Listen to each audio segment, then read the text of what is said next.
हे मोहाचं झाड आहे. ह्या महिला मोहाची फुलं वेचतायत. ओके. आदिवासी समाज मोहाची फुलं तोडत नाही, वेचतं. हो. कारण त्यांचं असं म्हणणं आहे की ही फुलं ही सगळ्यांसाठी आहेत. ही फुलं जमिनीसाठी पण आहेत.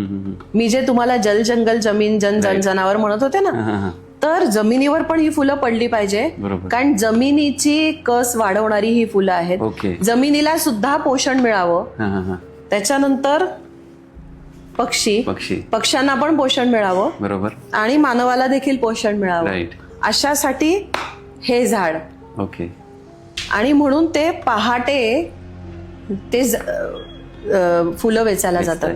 मग त्यांनी ती पहाट दाखवली आणि ही महिला इथे फुलं वेचताना दाखवलेली आहे. आणि इथे त्या लाडू बनवताना दाखवलेल्या आहे. आणि इथे आम्ही मोहाची एक गोष्ट सांगितलेली आहे. ओके.